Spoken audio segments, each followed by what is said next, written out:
নমস্কার, আমি রাজু। আজকে আমি আপনাদের সামনে একটি ইলেকট্রিক স্কুটি চার্জার রিপেয়ারিংয়ের ভিডিও নিয়ে আসলাম। চার্জারটি একদমই অন হচ্ছে না, পুরোপুরি ডেড কন্ডিশনে আছে। চলুন তাহলে বন্ধুরা দেখা যাক চার্জারটির সমস্যা কী। এই চার্জারের মধ্যে কোনো কারণে জল আসার ফলে এই চার্জারের যে ড্রাইভার আইসি আছে, ড্রাইভার আইসিটা খারাপ হয়ে গেছে এবং তার ভিসিসি পয়েন্টের ক্যাপাসিটরটাও খারাপ হয়ে গেছে। বন্ধুরা দুটি চেঞ্জ করে দিলাম। চেঞ্জ করার পরে চালিয়ে দেখব অন হচ্ছে কি না। আপনাদের যদি কোনো ইলেকট্রিক স্কুটির চার্জার এবং কন্ট্রোলার খারাপ হয়ে থাকলে তাহলে আমার কাছে আনতে পারেন, আমি রিপেয়ারিং করে দেবো বন্ধুরা।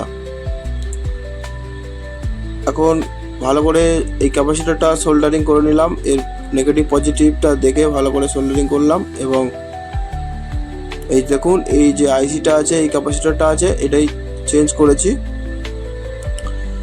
চলুন বন্ধুরা একটু ক্লিনার দিয়ে ভালো করে ক্লিন করে নেবো জায়গাটাতে। ক্লিন করার পরে এই চার্জারের যে ক্যাবিনেট আছে, ক্যাবিনেটে ভালো করে ফিটিং করার পরে অন করে দেখব। দেখতে থাকুন বন্ধুরা। আপনারা যদি আমার কাছে আসতে চান রিপেয়ারিংয়ের জন্য তাহলে আমার ভিডিওর নিচে ঠিকানা দেওয়া আছে, এই ঠিকানাতে বন্ধুরা আসবেন।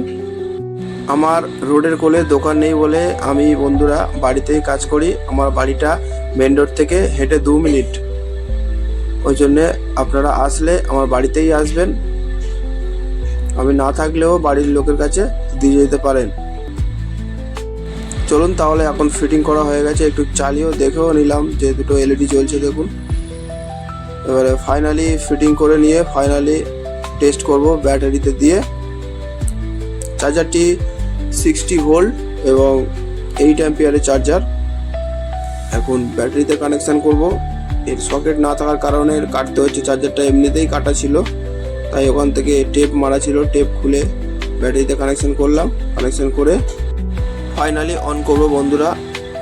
দেখুন রেড লাইট দুটি জ্বলেছে এবং আমার 5টি ব্যাটারিতে সিরিজ কানেকশান করে লাইন দেওয়ার পরে আমার ব্যাটারি 5টি ফুল আছে বলে এখন চার্জারতে ফুল ইন্ডিকেশান দেখাচ্ছে। আমার ভিডিও ভালো লাগলে একটা লাইক করুন বন্ধুরা।